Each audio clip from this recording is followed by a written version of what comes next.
तो चलो next question की तरफ बढ़ते हैं। नेक्स्ट क्वेश्चन में अगर इंडिविजुअल क्वेश्चन है, क्वेश्चन नंबर 3, यहाँ पे एक कंडीशन दी है कि 3 पॉइंट है ए बी सी और वहां पे दो डिस्टेंस दिए हैं, डिस्टेंस ए कॉमा सी 10 दिया है, डिस्टेंस सी कॉमा बी, इसको सी बी या बी सी भी कह सकते हैं, 8 दिया है। लेकिन हमें फाइंड क्या करना है, डिस्टेंस ए कॉमा बी। क्या फाइंड करना है हमें, डिस्टेंस ए कॉमा बी।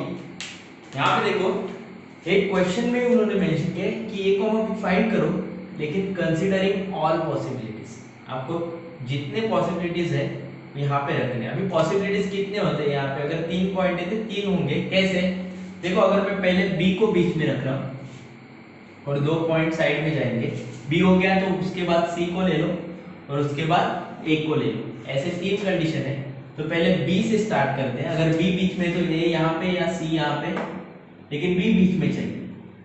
तो यहाँ पे देखो बड़ा वाला पार्ट कौन सा है, डायग्राम देखो बड़ा वाला पार्ट कौन सा है, ए सी। यहाँ पे लिख रहा हूँ डिस्टेंस ए कॉमा सी, ये जो बड़ा है वो इन दोनों छोटे के एडिशन के इतना रहेगा। कौन सा है, डिस्टेंस ए कॉमा बी प्लस दूसरा कौन सा है, आगे देखिए डिस्टेंस बी कॉमा सी। अभी यहाँ पे देखो जब भी मैथ्स में 3 चीजें हैं, 2 हमें मालूम है, 1 मालूम नहीं है, तो एज इट इज रखना है। जो मालूम है ए कॉमा सी मालूम है, हाँ मालूम है कितना है 10। डिस्टेंस ए कॉमा बी मालूम है नहीं, वही निकालना है, तो जिसको निकालना है उसको एज इट इज रखो, प्लस बी कॉमा सी यानी कि सी कॉमा बी कितना है हमारा 8।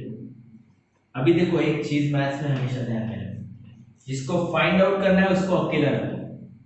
अभी किसको फाइंड आउट करना है, डिस्टेंस ए कॉमा बी को, तो उसको अकेला रखना है आपको। तो इसको अकेला रखना मतलब भगाना किसको है, यहाँ पे 8 को। अभी 8 क्या कर रहा है, प्लस, देखो भगाना है यहाँ पे 8 को, यहाँ से लेकर वहां पे प्लस का क्या होगा, प्लस का साइन, जब भी आप भगाते हो किसी को एक साइड से इक्वल की दूसरी साइड पे, तभी उसका साइन हमेशा उल्टा होता है। अगर प्लस है तो माइनस, माइनस है तो प्लस, मल्टीप्लाई है तो डिवाइड, डिवाइड है तो मल्टीप्लाई। तो प्लस 8 यहाँ पे आने के बाद क्या होगा, -8। तो डिस्टेंस ए कॉमा बी यहाँ पे आ रहा है 10 - 8 कितना हो गया 2।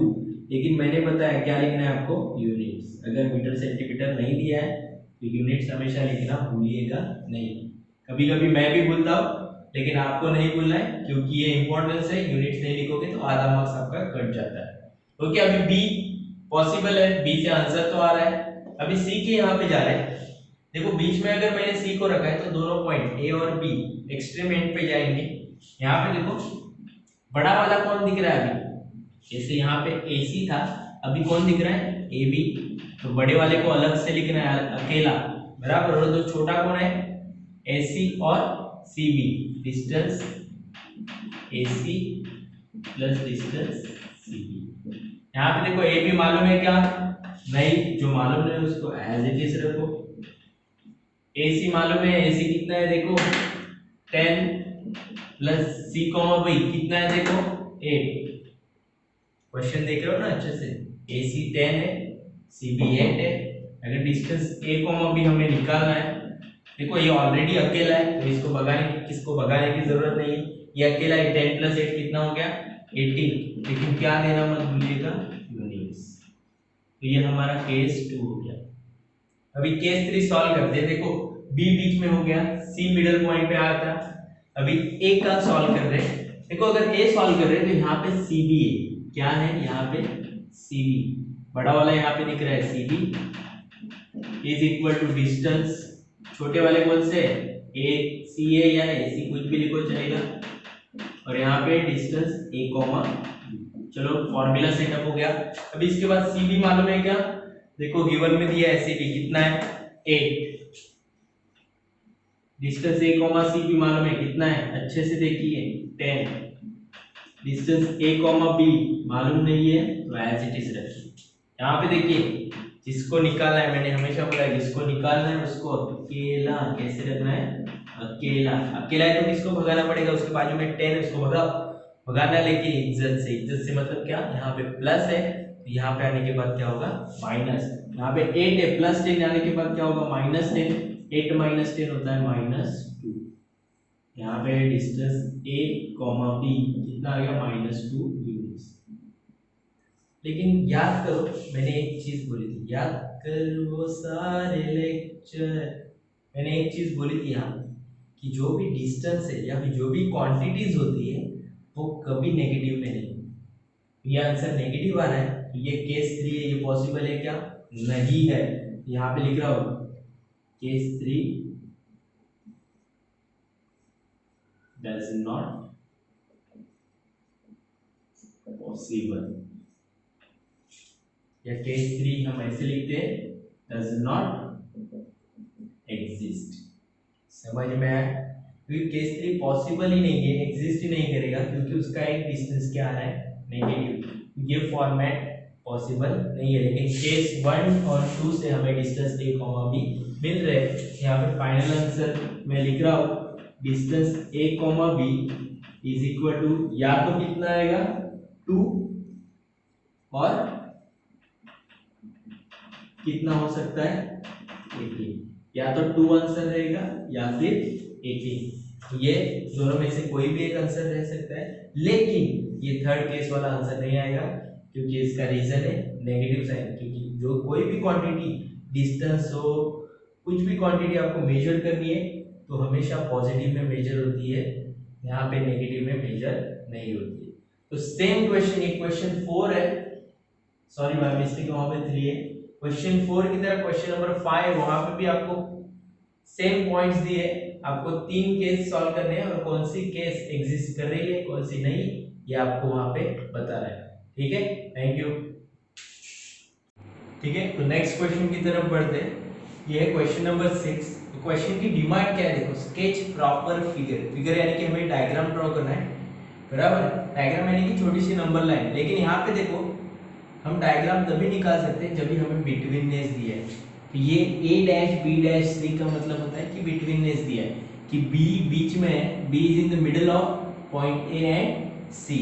यहाँ पे length AC is given, how much? 11, length BC 6.5, we have to find length AB। तो हमें क्या निकालना है? लेंथ AB निकालना है।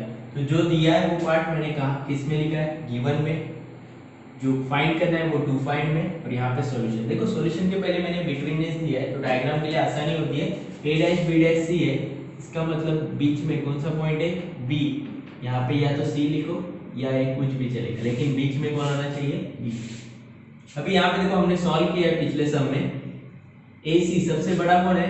AC। तो यहाँ पे लिख रहा हूँ length AC is equal to length, दो छोटे कौन है? AB plus length BC। AC देखो यहाँ पे, AC कितना है? 11। लेंथ AB कितना है? AB कितना है? कितना दिया है? क्या लेंथ AB दिया ही नहीं है, इसका मतलब वो हमें फाइंड करना है। फाइंड करना है उसको हमें एज इट इज लिखना है। तो लेंथ AB निकालना है तो एज इट इज नीचे। लेंथ BC दिया है, लेंथ BC ढूंढना है, लेंथ BC। लेंथ BC कितना है? 6.5। यहाँ पे देखो लेंथ AC 11 है, ओके। लेंथ AB ढूंढना है तो क्वेश्चन मार्क, और लेंथ BC दिया है, कितना दिया है? 6.5। यहाँ पे क्या निकालना है? लेंथ AB निकालना है, कंफर्म है, बराबर। लेकिन मैंने एक बात बोली थी, क्या बोला था लास्ट लेक्चर में? लास्ट क्वेश्चन में मैंने पढ़ाया था कि लेंथ AB है, बराबर, जो निकालना है उसको अकेला रखो। जिसको निकालना है उसको हमेशा अकेला रखो। अकेला मतलब इसको भगाना पड़ेगा 6.5, बराबर। क्या कर रहा है यहाँ पे? प्लस कर भगाना है, मगर इज्जत से। तो प्लस का यहाँ पे आने के बाद क्या होगा? माइनस। क्या होगा? माइनस। अभी देखो बच्चे, पॉइंट का सब्ट्रैक्शन 9th में है, फिर भी पॉइंट का सब्ट्रैक्शन उन्हें कभी कभी डिफिकल्टी फील होती है, तो इसके लिए मैं साइड में दे रहा हूँ ट्रिक। पॉइंट का सब्ट्रैक्शन कैसे करते हैं? देखो, 11 बड़ा नंबर है, 11 को कोई पॉइंट है नहीं, तो पॉइंट दिया है यहाँ पे, पॉइंट के आगे क्या आ जाएगा? 0। यहाँ पे माइनस करना है, कौन सा? 6.5। यहाँ पे पॉइंट है ना, तो जब भी पॉइंट का सब्ट्रैक्शन एडिशन करोगे, पॉइंट के नीचे पॉइंट आ जाएगा। क्या आ जाएगा? पॉइंट के नीचे पॉइंट। यहाँ पे है 5, यहाँ पे लिख रहा हूँ 6। देखो पॉइंट दिया मैंने, पॉइंट के नीचे पॉइंट 5, उधर का उधर, इधर का इधर। 0 में से 5 जाता है? जाता है? हाँ, बराबर। तो नहीं जाता, इसका मतलब यहाँ से मुझे कैरी करना पड़ेगा। तो 1 यहाँ पे 0 हो गया, यहाँ पे आ गया 10। 10 में से 5 गया, बचा 5। पॉइंट के नीचे पॉइंट, बराबर। अभी यहाँ पे 0 है, यहाँ पे 1 है, क्या हुआ 10, 10 में से 6 गए, कितना बचा 4.5। तो ऐसे करते हैं पॉइंट का सब्ट्रैक्शन। पॉइंट का सब्ट्रैक्शन अच्छे से हुआ तो आंसर आ रहा है 4.5। मालूम नहीं है तो क्या लिखना है, यूनिट, सेंटीमीटर मीटर मालूम नहीं होता। ओके, सेम क्वेश्चन टाइप है लेकिन थोड़े अलग तरीके से, थोड़े अलग वैल्यूज है। क्वेश्चन नंबर 3 उसमें ही है। यहाँ पे देखो बिटवीननेस दिया है, क्या दिया है, एक्स वाई जेड। गिवन क्या है, एक्स जेड 3√7, वो गिवन में लिख दिया 3√7। एक्स जेड की एक्स वाई कितना है √7, वो √7 लिख दिया। और क्या निकालना है, वाई जेड, बराबर। तो पहले क्या लिखना है आपको, बिटवीननेस। बिटवीननेस का मतलब बीच में कौन है, वाई। यहाँ पे मैं वाई लिख रहा हूँ, यहाँ पे जेड आ जाएगा, यहाँ पे एक्स। ओके, तो बड़ा वाला नंबर क्या है, ये बड़ा वाला रेंज क्या है, एक्स वाई एक्स जेड। बड़ा वाला हमेशा अकेला रहेगा, लेंथ एक्स जेड हमेशा कैसे रहेगा, बोलिए अकेला, बराबर। Is equal to length X Y plus length Y Z. अब यहाँ पे एक चीज आपको ध्यान में रखनी है, एक्स जेड दिख रहा है, यहाँ पे दिख रहा है कितना है 3√7। तो जो वैल्यू आपको मालूम है उसको उसकी जगह पे सेफली रख दो। लेंथ एक्स वाई मालूम है, मालूम है क्या, हाँ मालूम है, कितना है √7 प्लस लेंथ वाई जेड मालूम नहीं है तो एज इट इज कॉपी। अभी मैंने एक बात वापस बोल रहा हूँ, बराबर, ध्यान दीजिएगा। अगर हमें जो चीज निकालनी है उसको हमेशा सिंगल रखो, सिंगल यानी कि अकेला। अभी अकेला रखना है तो किसको भगाना पड़ेगा, √7 को। अगर √7 को भगाओ मगर इज्जत से, इज्जत से मतलब क्या है, यहाँ पे प्लस है तो यहाँ पे आने के बाद क्या होगा, माइनस। ये √7 है, यहाँ पे आने के बाद क्या होगा, √7 में से 3√7 में से माइनस। ओके, यहाँ पे बचा क्या, लेंथ वाई जेड, और यहाँ पे निकाला है। ये सब में यहाँ तक तो स्टूडेंट पहुंच जाते हैं, लेकिन इसके आगे क्या ये समझ में नहीं आता। यहाँ पे दो मेथड है, उसमें से एक मेथड सिंपल है कि दोनों में कॉमन क्या है, √7। तो √7 को मैंने एक बार लिख दिया, कॉमन है उसको बाहर अलग ब्रैकेट के।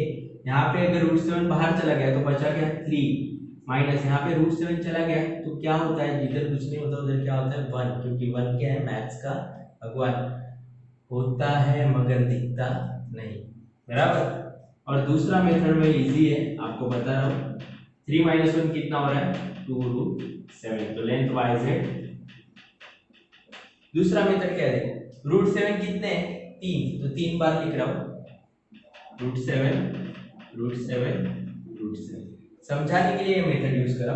यहाँ पे √7 कितना है, कुछ नहीं होता, मतलब क्या होता है 1, एक √7, 3 में से एक माइनस हो गया तो बचे कितने √7, 2√7। तो इस तरीके से भी आंसर आप वेरीफाई कर सकते हो, लेकिन सॉल्व करने का मेथड ये अच्छा है, ये अप्रूव्ड है और वेरीफाइड भी है। √7 दोनों तरफ है, इसका मतलब वो कॉमन गया। ये √7 कितने थे, 3, तो 3 यहाँ पे है, माइनस ये √7 कितना था लिखा नहीं है, मतलब कितना है 1 है, तो जिधर कुछ नहीं होता उधर क्या होता है 1, क्योंकि 1 क्या है, मैथ्स का भगवान। 3 - 1 कितना हो गया 2। यहाँ पे हमेशा यूनिट देना। इस तरीके से यहाँ पे क्वेश्चन ये खत्म होता है। और इस चैप्टर का लास्ट क्वेश्चन है, क्वेश्चन नंबर, चैप्टर का नहीं सॉरी, इस एक्सरसाइज का 1.1 का लास्ट क्वेश्चन है, क्वेश्चन नंबर 7। एकदम इजी क्वेश्चन है। Figure form by 3 non collinear point. पहले तो मैंने बोला नॉन कोलिनियर का मतलब होता है जो एक लाइन में नहीं है, बराबर। कैसे भी 3 पॉइंट निकालो और उनको ज्वाइन करो। ज्वाइन करने के बाद आपको समझ में आएगा कि फिगर का नाम क्या है, उस डायग्राम का नाम क्या है। बोलिए कौन सा फिगर फॉर्म हो रहा है, कौन सा फिगर फॉर्म हो रहा है, ट्रायंगल। या फिर आप लिख सकते हो पूरे वर्ड में, bye joining 3 non collinear points figure form is triangle. इस तरीके से अपना 1.1 यहाँ पे खत्म होता है।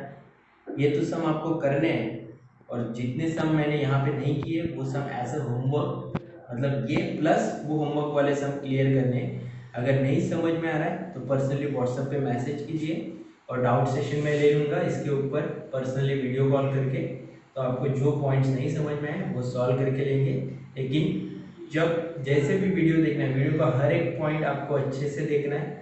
जहाँ जहाँ पे मैंने बताया कि यहाँ पे ध्यान देना है वहाँ अच्छे से ध्यान से देखना है। और जो भी आपको नहीं समझ रहा है उसको प्लीज़ नोट करके रखिए, वीडियो जैसे देखेंगे वैसे ही समझो। अगर आपको कोई पॉइंट अगर नहीं समझ में आ रहा है तो उसको उसी समय समझो, क्वेश्चन 3 है तो क्वेश्चन 3 नोट करके रखिए, क्योंकि इसका फायदा क्या होगा, आप वीडियो देखते चले जाओगे और पीछे क्या डाउट था वो आपको भूल जाओगे। इसके लिए जब भी जिस वक्त आपको डाउट है उसको उसी वक्त नोट कीजिए और मुझे व्हाट्सएप कीजिए।